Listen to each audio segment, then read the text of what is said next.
എല്ലാവർക്കും നമസ്കാരം. ഊണ് കഴിക്കാറൊക്കെ ആയോ എല്ലാവർക്കും? ഞാൻ ഇച്ചിരി ഊണ് കഴിച്ചേക്കാമെന്ന് ഓർത്താനേ. അപ്പം എൻ്റെ ഇന്നത്തെ കറി എന്താണെന്നറിയോ? വെണ്ടയ്ക്ക സാമ്പാർ. വെണ്ടയ്ക്ക സാമ്പാർ എന്ന് പറഞ്ഞാൽ നമ്മുടെ കോട്ടയം ജില്ലയിലൊന്നും അത്ര ഫേവറേറ്റ് ആയിട്ടുള്ള സാധനമല്ല. നമ്മൾ സാമ്പാറിനകത്ത് ഉരുളക്കിഴങ്ങ് ഒരുപാട് കഷ്ണങ്ങളൊക്കെ ചേർക്കൂലേ. പക്ഷേ വടക്കൻ ജില്ലകളിലും എസ്പെഷ്യലി മലപ്പുറം ജില്ലയിലൊക്കെ അവർ ഈ വെണ്ടയ്ക്ക സാമ്പാർ എന്ന് പറഞ്ഞാൽ വെണ്ടയ്ക്കയും സബോളയും തക്കാളിയും പച്ചമുളകും മാത്രം മതി. കൂടുതൽ വെണ്ടയ്ക്കയാണ് ഇടുക. എന്നിട്ട് തേങ്ങയും ഒക്കെ വറുത്തരച്ച് നമ്മളിവിടെ വെണ്ടയ്ക്ക തീയലുണ്ടാക്കും. അത് കുറച്ച് ഇങ്ങനെ കുഴമ്പ് പോലെ ആയിരിക്കും. പക്ഷേ ഏകദേശം അതുപോലെയൊക്കെ ആണെങ്കിൽ പോലും നല്ല കറിയായിട്ടാണ്, ഒഴിച്ചു കൂട്ടാൻ പറ്റുന്ന കറിയായിട്ടാണ്. അപ്പോൾ ഞാനിന്ന് അതാണ് ഉണ്ടാക്കിയിരിക്കുന്നത്. പിന്നെ അത് വേണ്ട, പയറും മെഴുക്ക് വരട്ടിയുണ്ട്. നല്ല പച്ചപ്പയറും മെഴുക്ക് വരട്ടിയുണ്ട്. കറി ഇതാണ് വേണ്ട.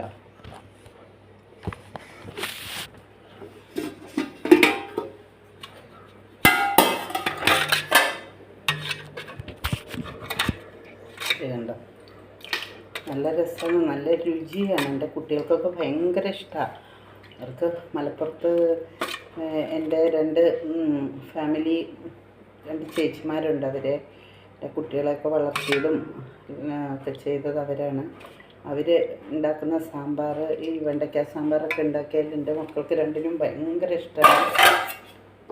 അവരിപ്പോഴും ഇടയ്ക്ക് പോകും വല്യമ്മമാരുടെ സാമ്പാർ കൂട്ടാനായിട്ട്. അത്രയും ഇഷ്ടമാണ് അവർക്ക്. ഞാനെത്ര എങ്ങനെ വെച്ചെന്ന് പറഞ്ഞാൽ അവർ പറയും വല്യമ്മ വെക്കുന്ന അത്ര ടേസ്റ്റ് വന്നിട്ടില്ലെന്ന്. എന്നാലും ഞാനിങ്ങനെ ഇടയ്ക്കൊക്കെ ട്രൈ ചെയ്യും. നല്ല ടേസ്റ്റാണ്. പിന്നെ ഇതിൻ്റെ കൂടെ നമുക്ക് ഈ പറഞ്ഞ പോലെ ഒരു ഉണക്കമീൻ്റെ കഷ്ണമൊക്കെ ഉണ്ടെങ്കിൽ ഭയങ്കര സൂപ്പറായിരിക്കും. ഇതുണ്ടോ, ഒരു ഉണക്കമീൻ കഷ്ണം കൂടെ ഉണ്ടെങ്കിൽ വളരെ സൂപ്പറായിരിക്കും. അപ്പോൾ ഞാൻ കഴിച്ചിട്ട് വരാം.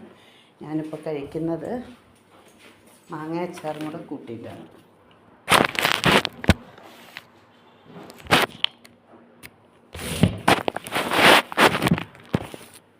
അപ്പം എല്ലാവരും ഊണ് കഴിച്ച് വിശ്രമിച്ചോളൂ. ഞാനും ഊണ് കഴിച്ചിട്ട് കുറച്ച് നേരം ഒന്ന് കിടന്നിട്ട് നേരത്തെ എണീറ്റ്, നാളെ വിഷു അല്ലേ, വൈകുന്നേരം ആകുമ്പോഴേക്കും ഭയങ്കര ഡീപ്പ് ക്ലീനിങ് ഒക്കെ വേണം. പണ്ടൊക്കെ നമ്മളൊക്കെ എന്നും ക്ലീനിങ് ചെയ്യുന്നുണ്ടെങ്കിൽ പോലും വിഷുവിനും ഓണത്തിനും ഒക്കെ തലേ ദിവസം അമ്മയൊക്കെ ഭയങ്കരമായിട്ട് വൃത്തിയാക്കാൻ പറയും. അടിച്ച് തുടച്ച് ഭയങ്കര സെറ്റപ്പാണ് അന്ന് തലേ ദിവസം. അപ്പം ഇപ്പം എല്ലാവരും എന്നും ക്ലീനൊക്കെ ചെയ്യുന്നുണ്ടെങ്കിൽ പോലും അങ്ങനെ ഒരു ആചാരം പോലെയാണ്. നമുക്ക് ആചാരം എന്ന് പറഞ്ഞാൽ അങ്ങനെയല്ല, പണ്ട് കാരണവന്മാർ നമുക്ക് തന്ന ഒരു മോറൽസാണ് അതൊക്കെ. അപ്പം അതിനു വേണ്ടി നേരത്തെ എഴുന്നേറ്റ് തുടങ്ങണം പരിപാടി. അപ്പോൾ ഓക്കെ, എല്ലാവർക്കും advanced happy Vishu. Okay, by.